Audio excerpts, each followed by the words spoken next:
Hey there guys, Erica here from Highway49RC. Thank you so much to my patrons and channel members for making what I do possible. You guys are incredible. Thank you so much. Last time on the Rocket Rustler build, we made this ridiculous motor disconnect contraption. Come on, focus for me, man. There we go. Thank you. It's got this sliding, engaging, and disengaging nonsense. It's pretty freaking cool. You guys seem to love that video, so thank you so much for all the support on that one. Today what we're doing on the Rocket Rustler is kind of the whole shebang until we get to the body and rockets. Doing electronics today, lots of electronics mounts, servo mounts, need to reinforce the chassis a bit, need to make some battery mounts, but let's get you in closer and I'll give you the full rundown. Right, so the first thing that needs to happen is we need to reinforce the chassis because as you can see there's a lot of flex there. There was a bracket that went from here to the transmission to eliminate that flex, but I had to take it out because it would get in the way of our motor contraption here. So what I'm going to do instead is I'm going to use some of these links, run them up to the top of the transmission like that, bring them down here to this part of the chassis, and that should hopefully stiffen this thing up really, really nicely. Motor and disconnect is obviously going to go right here. That needs a custom motor mount, which is going to go on the other side. Not quite sure how that is all going to look just yet. I've got a Savox servo here, which fits just perfect up in the front, like so. We need to make some custom battery mounts for this thing, which the batteries are going to be saddle packs on either side, like this. But we're going to have to cut out this bracket in the back here, and also trim out some of this top chassis plate to allow the batteries to sit nice and close up into the frame there. Then the ESC, which is a Sidewinder 4 from Castle that I got, that's going to get plonked right down in there, like so. Don't know where the receiver is going to go yet. That's up for debate, probably somewhere up top here. Got a BEC for the servo. And then I've got a tiny micro servo here, and that is what's going to actuate our motor disconnect back and forth. So that's going to need a linkage and a mount, and then also for the brake back here, we need another micro servo, which is going to get attached right there. Bam!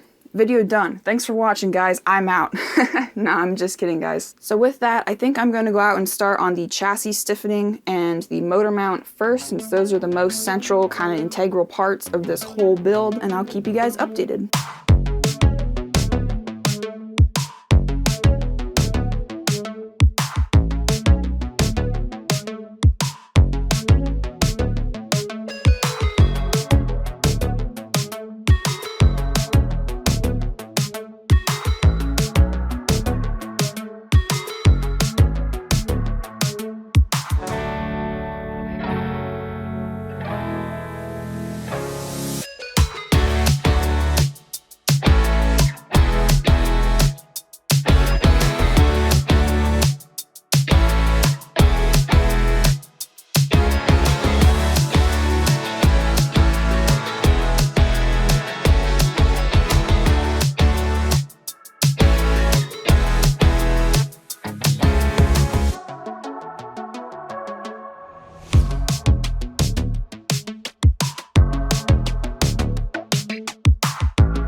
Here is my chassis stiffening and brake servo mount setup. So I've got a lower plate right here that the links are screwing into. I ended up using these bent links from, I think these are upper Wraith links or something like that.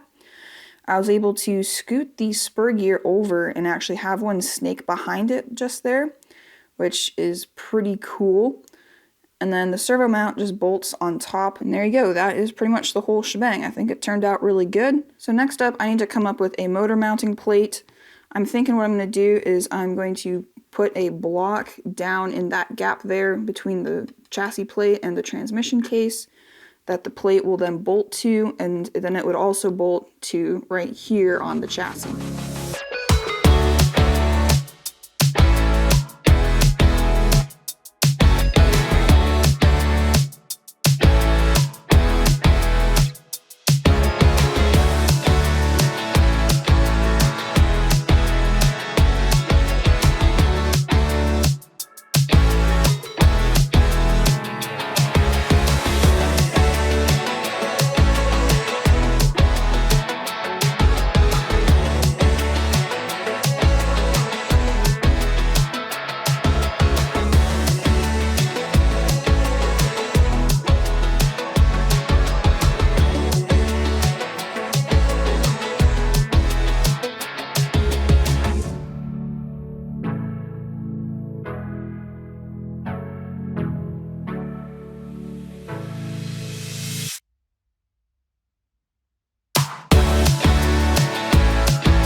my motor mount thus far. It's turning out okay. I've got like an L-shaped block down there at the bottom holding up the actual mount plate itself.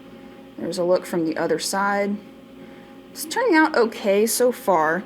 I've taken apart the motor disconnect because I need to make some adjustments both to the main block here and to the shaft. So for one, I need to chamfer this corner more because it's running into the brake disc, right? So I'm gonna take care of that. The other thing I wanna do is put a chamfer on this edge right here, because if I have a big enough pinion on there, it brings it back too far and causes it to run into the rest of the chassis.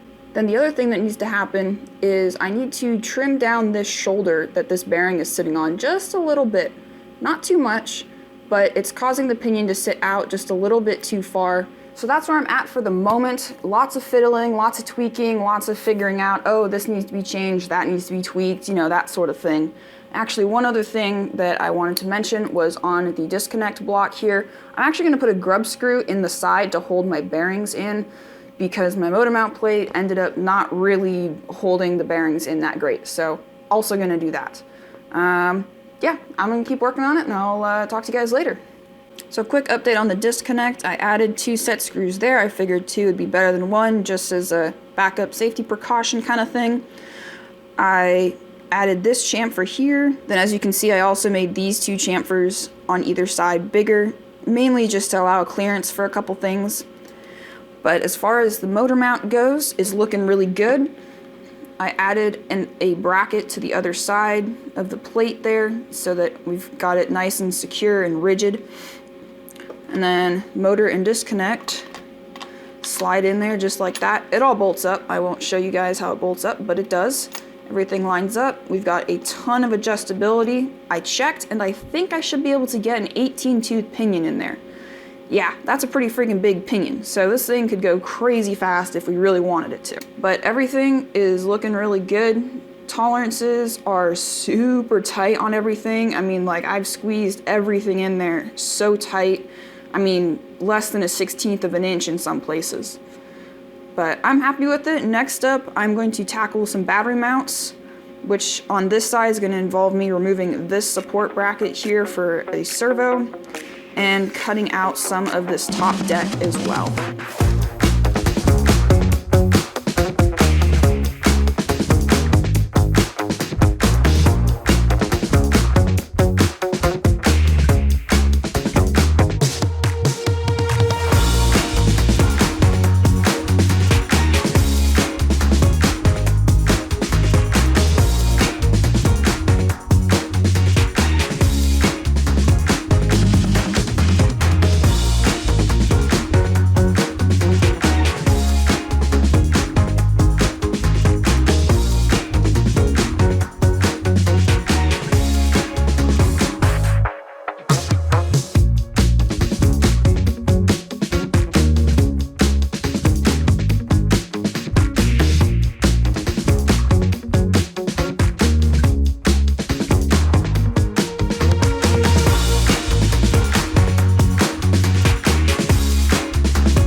Check this out, I am so far ahead of what you saw last, but check out this gnarly linkage that I just made. This is the engaging and disengaging setup that I've come up with.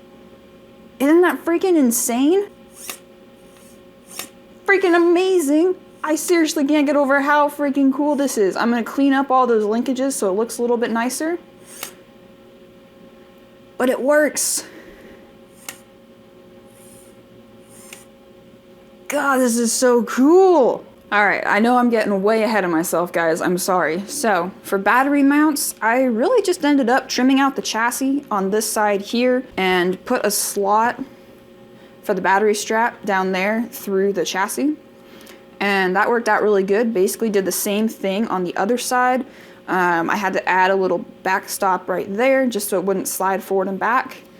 but I'm super happy with the way that those turned out. They're nice and secure. They're definitely not going to go anywhere. So then I got carried away and went on to my disconnect servo mount, which is right here. Mounts underneath my chassis support links. And like we saw, this is moving so nicely. It's going to work perfectly, I think. I just need to make the links a little bit nicer looking and maybe shorten this link a little bit, but otherwise it is working freaking gorgeously. I cannot get over how cool that is, guys. I've got the disconnect taken back apart for a different reason, but I figured I'd show you guys the linkage without the central dogged gears in there, and that is just super cool. That is just so cool, guys. Got the linkages all cleaned up, looking very nice. Man, I still can't get over how nice this looks, how well it works, how smooth it is. Ugh, it's just so good. Okay guys, we have made a ton of progress so far, but I want to make some more in this episode. Next up, I want to get this thing all wired up.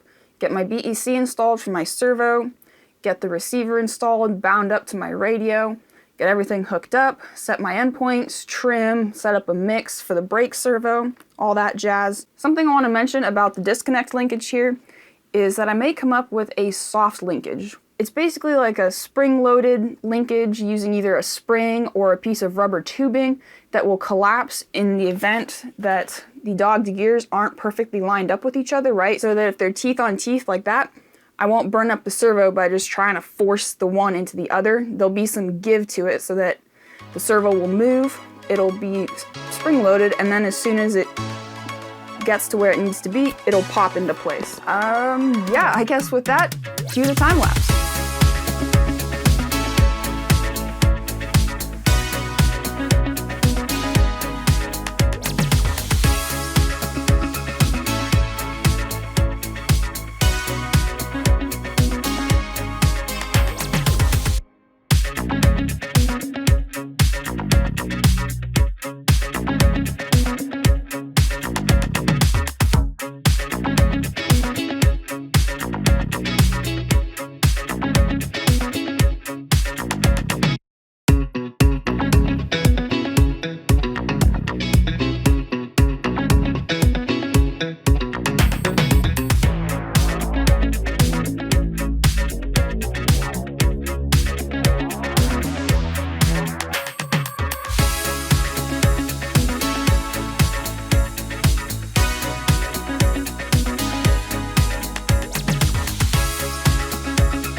Okay folks, as you can see, my wiring is done. Got my ESC tucked down in there, my BEC as well. I'm not sure what motor I'm going to use still, but that's for later. I did some nice little 90-degree bullet connectors for my saddle packs, which turned out quite nicely. I'm happy with those. And I did indeed do a spring-loaded linkage for the disconnect. Here's a real good close-up for you guys of the disengage functioning. Nice. Put it back in. Perfect. Look at that, guys. It freaking works.